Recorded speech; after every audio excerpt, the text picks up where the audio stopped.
Because of this fact, ang ginamata bala nga ang bulol can actually be integrated gyapon miskin sa may in this modern era in our contemporary times, it can still be what do you call this integrated. Therefore, there is an explanation here. Therefore, you can say that there is no single narrative and definition of art that applies universally. So wala gid man nga class definite bala nga definition sang art ina bala class ang do basihan gid sang definition sang art because art could actually be complex in its sense. Okay? Sa ano ya, sa kung ano man dira ang application niya, it could actually be complex in a way nga it can be applicable in any time. Okay? And okay, as what I've said, it is an expression of oneself. So as an expression of oneself, all of us have unique expression of ourselves. Okay? So on that note, hindi naton gid ma-pinpoint kung ano gid man bala ang definition ng art. Okay? Kay base yeah, we have different perspective, we have different definition of it, we have different expression that we have in ourselves. Okay? And when it comes to expressing our art. Philippine art is a multicultural and it entails a broader understanding of factors that determine art making, such as people's worldviews, communal structures, and life ways. Okay? So always or not or most of the time, if not always, ang mga artists in the Philippines or aton art may ara gid a touch of us being Filipinos, right? Because as what I've said, it is in the context.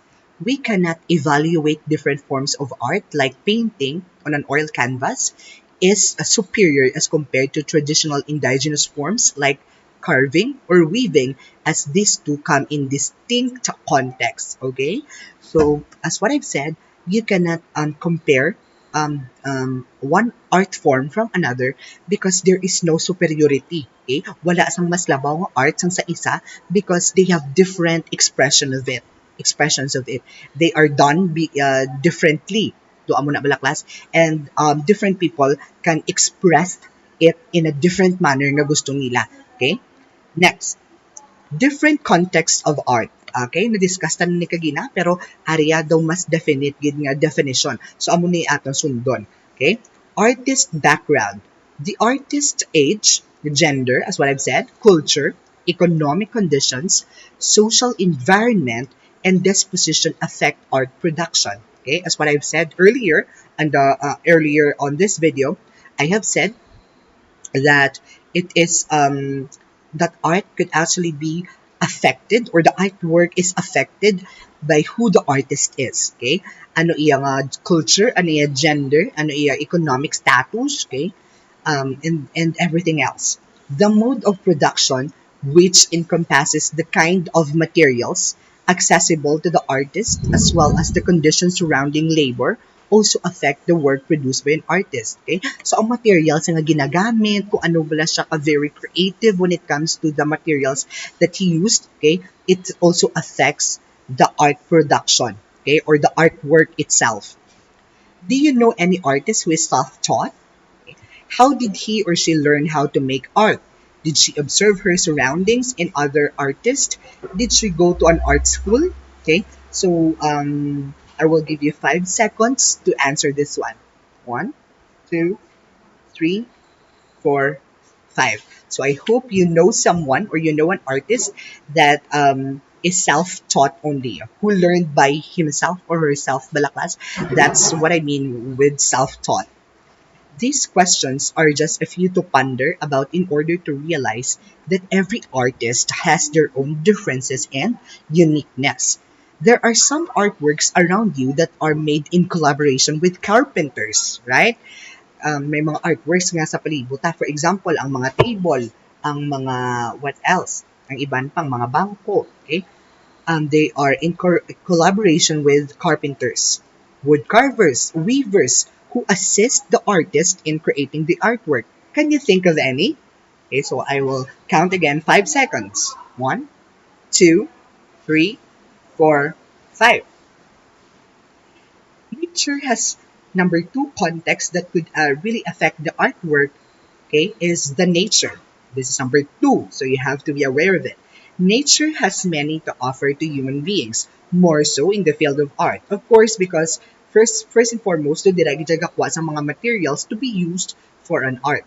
It can be the most diverse source of inspiration and materials, di ba? Hindi lang materials ang ginakuha na class, pati inspiration. Pero ito kagina sa pakita ko nga Cliff Walk by Pourville, Cliff Walk in Pourville by Claude Monet. So ang inspiration niya was nature, okay? And how the winds could touch our bodies, how the sea could actually make the waves, okay? How the sea could actually make waves, okay? To strike on the shore. If you want to create something, in weaving, patterns are taken from the flowers, right? Sa mga panahi na balaklas, especially in the Cordillera region, okay? Sa aton may ara makita own way of mga tahi. Ang iyan asang mga panay bukid no na balaklas mga panahi na balak, okay? So ara na dala makita. Okay?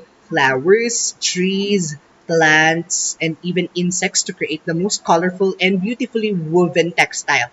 As what I've said, ano ganing textile? Daw mga tela. Okay? Ang mga tela. Mga design sa tela and everything. So, gina-take into consideration na. Okay? Some ethnic dances have most of their origin from nature, especially animals. So, ang mga, ano na pa rito sa ginambal, kung nga ginamimic, balaklas, ginamimic ang mga movements, ang sounds sa nature, especially with the animals.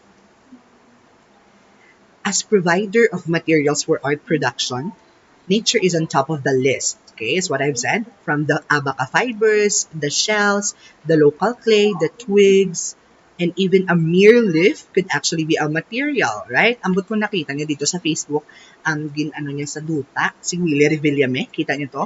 Gamit ang leaves, gamit ang mga duta, soil, ginbutang niya balaklas, kay ginbutang niya nga artwork, drawing niya. Later on, we will know if what is that type of art. So, tandaan nilang ni.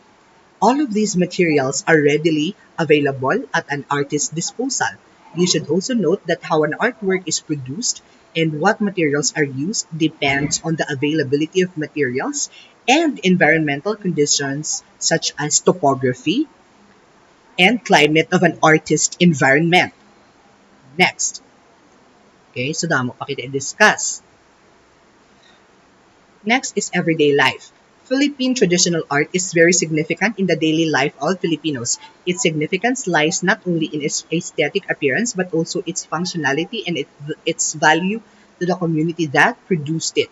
Okay? Next, looking around, you will see the changes in landscapes, innovations in technology, in the popular types of media have dramatically influenced our relations and the way we live, right? Okay, so sa media, sa digital media subong, sa technology, we are affected of it and artists are affected of that. Okay?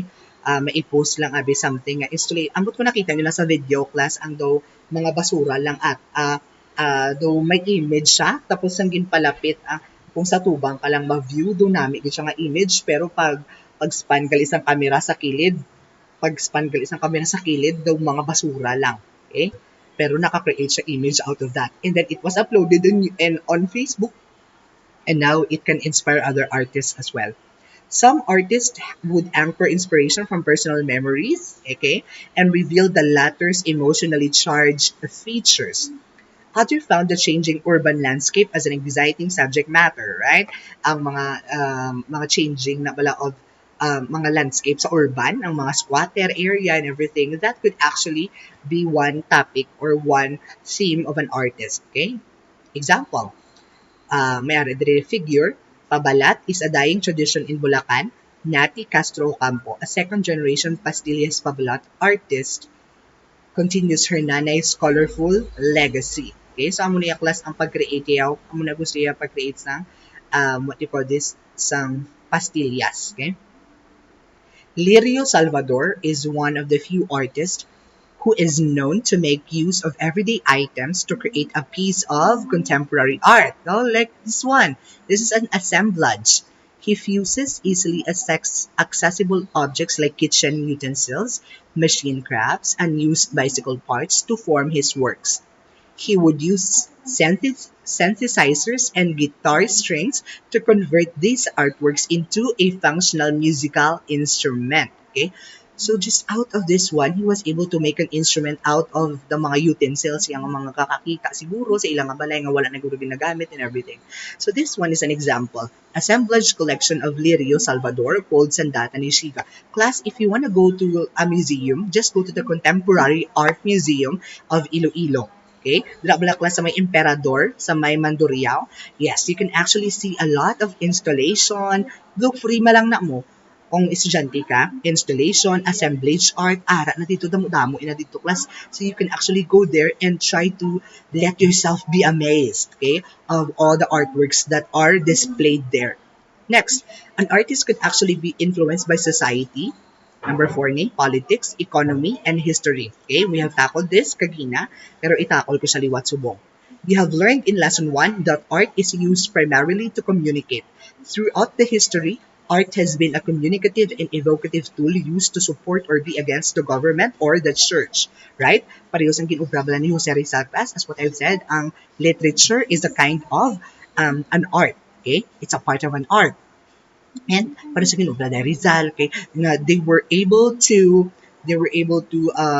go against the government, okay, sa pamamahala sa mga Espanyols that time because of writing, because of literature, right? You might realize that there are artworks which are employed to advance a political agenda, resist ideological structures, inspire people, and to initiate change in the society. So may mga artworks gidya class nga ang iyaya nga purpose is not just to be displayed, but it has a deeper purpose, and that purpose could actually for the society. Okay? Inabala class ang for to advance political agenda or to promote his advocacy. Pareho sina like sang una may naglupok na issue about sa daw Last Supper, okay, nga ginhimo iya bala class nga daw ang Last Supper kung sino-sino nga mga tao, then do may mga concepts ang Pinoy nga mga culture sa artwork mismo, okay. So kita niyo ang The Last Supper nga painting do ginubra niya na din do kumbaga do revise ya bala gamay class para mag-fit sa context ang Filipino, okay.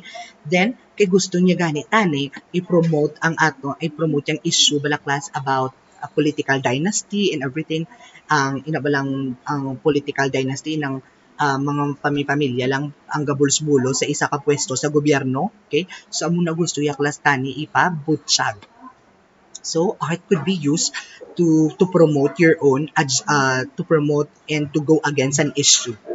Changes in the society, politics, and economy affect artists, the work that they do, and the structures that support their production.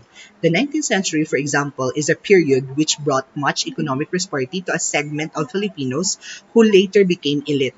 This was partly caused by the opening of Suez Canal. So tandaan nyo yung Suez Canal. Because of Suez Canal, it has made a lot of impact in the art of Filipinos, especially when it comes to the influence of the elite people nga go abroad, okay, which made travel and trade more efficient and convenient between Spain and Philippines.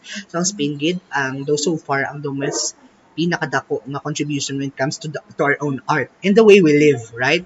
This also paved the way for the secular arts development. Okay?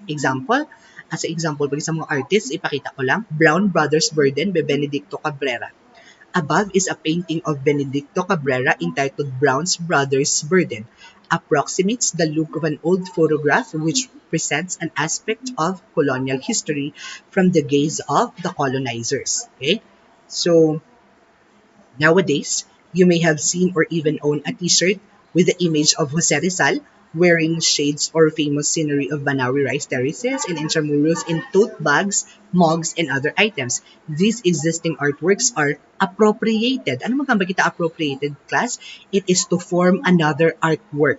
Okay? So, dugin appropriate lang bala, class. Dugin gamit ang isa ka artwork to produce another artwork. Okay? The use of these print images and icons to produce another art form is a feature of contemporary art. So this is contemporary art that combines the past from the present. By appropriation, a contemporary artist revives interest to existing forms of art. So this one is an example. Okay, so let's define appropriation. To define appropriation, it is a unique of it is a technique of transforming existing materials through the juxtaposition of elements taken from one context and placing these in another to present alternative meanings or structure. Example ni is are. Okay? So, ginubraya nga appropriation. Inabalaklas ang dugin gamit, dugin connect ang past to the present, okay, ang past na artwork to the present artwork for us to produce another artwork, right? So, para sini kay Mona Lisa, right? This is an appropriation ng gamitan sang daw emoji or daw Lego na siya. I don't know what it is called.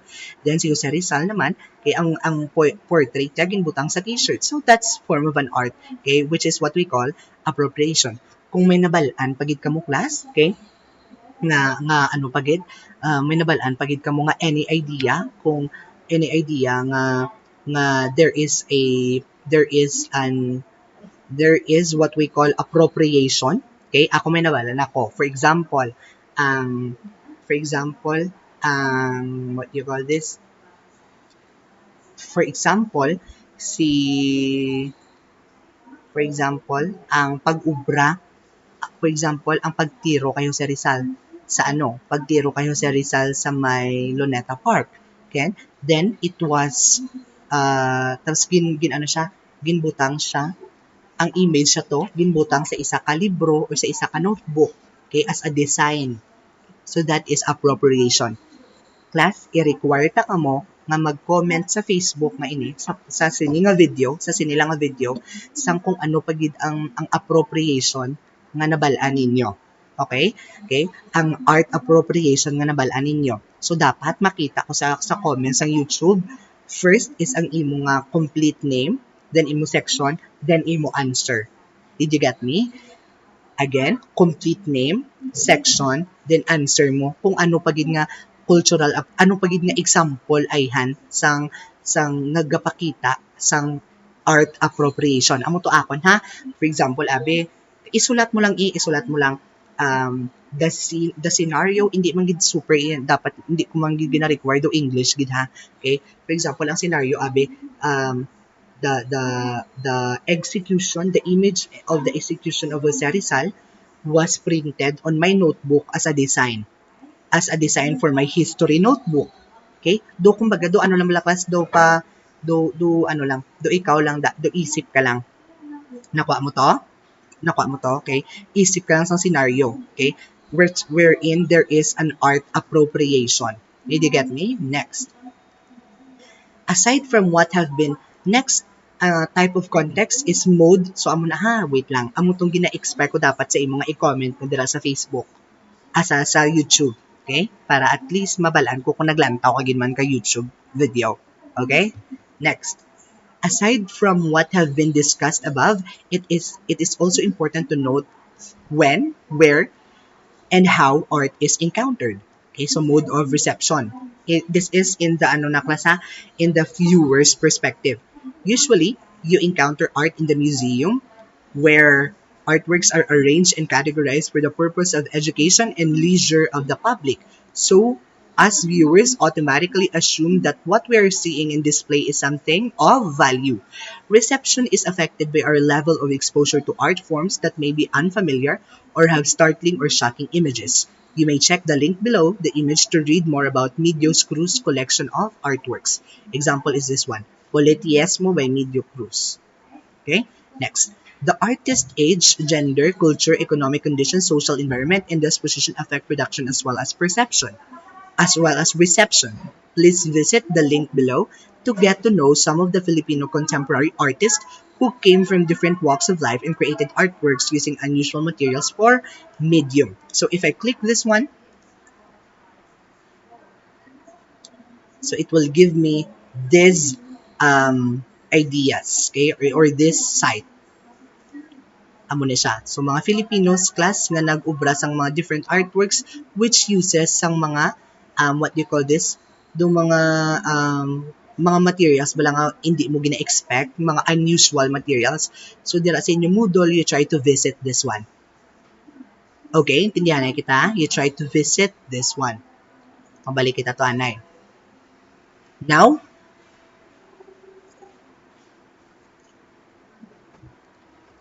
we are done with lesson 2. Okay, lesson 2. I hope you have learned something from the video, and I hope you have followed the instruction which I have told you. Okay, atong hamba ko sa inyo sa comment section. Now, after the acquire part, we are now going to proceed to the applying part. Okay? If you have any questions regarding regarding this video, regarding this module, this lesson 2, PM me, okay? Message me personally. Do not send it sa may aton group chat kay dito ako ga-announce. Okay?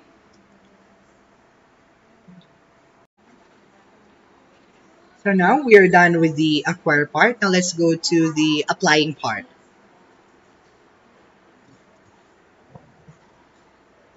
So I'll just go here. Wait lang. So this is the applying part. Okay, so the apply part is what you call this is entitled or instructed this way. You've learned that there are different factors that make an artist unique. These artists embrace different subject matter and techniques to make an artwork special. Get to know one of these artists. Okay, so one artist ngayon yung hibaloon is Aizong. Okay, is an her he She is an artist known for her colorful and organic forms made from crocheted thread. Research some. So what are you going to do? You have to research some relevant information about her. Then, yan mo ginang pinaka-importante because it must be in your own words. It could be in English, in Filipino, or in Hiligaynon pag gusto ka mo. Basta you describe how Philippine heritage or Philippine culture, ang heritage the culture ha, how Philippine heritage or culture is reflected or makita ko no sa iyang mga inubrahan. Okay? So include at least 3 of her works with images properly cited. So dapat ang mga images niyo class is properly cited ha. Okay? And tatlo dapat ka works at least. Okay? So dapat hindi magnubo sa tatlo ang inyong ibuta nga artwork niya and then i-explain nyo ang ariyo. Describe how Philippine culture or heritage is reflected in her works. Ibutang nyo na sa dalong. Okay? Pwede nyo man ma-explain, pwede nyo man masabat, ini nga pamangkot, okay? Gamit ang tatlo ka paint or tatlo ka artworks niya. Okay? Output should not be less than 100 words. I will know kay this is a soft copy. You need to paste this in a Word document. Word ha? Word document. And output should not be less than 100 words and not more than 200 words. So what are you going to do? Use a short size bond paper to do this. So what am I going to do with this one? This is recorded and graded. Unlike to sa lesson 1, ang applying a part is not graded. Okay? This one is recorded as well as graded. So gradan ko ni. So i-record ko ni ka-gradan. Kuha. So dapat ubrahon nyo ni kag ipasa. Do not forget to rename your file. To rename your file para sa gin-instruct ko sa inyo sa may activate nga part. Dapat i-rename nyo or pangalanan yung inyong nga file as amoning format. Last name, then C1L2. Okay, C1L2. Amo na dapat ha. Again, last name, for example, Bahande, close and open parentheses, C1L2 apply part. Dapat may apply part sa punta. Okay? Kaya para mabalaan ko. Again, Bahande, C1L2 apply part. Okay, so dapat 4 na component sa Bahande. Okay, or last name mo, C1L2, C1L2 apply part.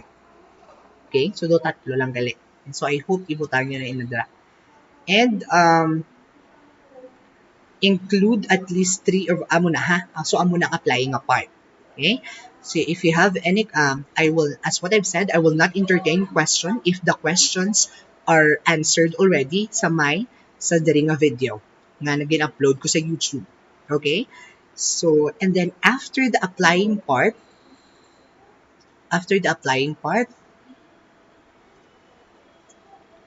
we are going to proceed to the assessment part, the assess part, which will be the quiz. However, I will not let you answer this today. Okay? So what are you going to do with this one? Wait until Wednesday. Okay? So Wednesday, kung ipa-answeran, study very well ato ang mga ginpang discuss nakon. Okay? And study it kag para may answer ka mo dire. Okay? So I hope you're going to answer that one. It's still hidden sa inyo dira. Pero at least may napakita na ko. Oh, kita niyo na. I hope nabasahan niyo. Okay? So that would be all for today. Hindi ka mo mag-worry about sa assessment ka part because you still have time to study. So Wednesday pa ako mahatag quiz. Okay? And then after Wednesday, I will close all the activities na. Hindi ko na pag-ihatag ang activities na. Ang tanan ninyo, ang mga activities, hindi na pwede ubrahon. Kaya i-close ko na ina. So kung wala ka kaubraya, it's your fault might be because it's you are being irresponsible. Okay? So, amo lang inanay for today class. See you on the next lesson. Goodbye. I hope you learned something.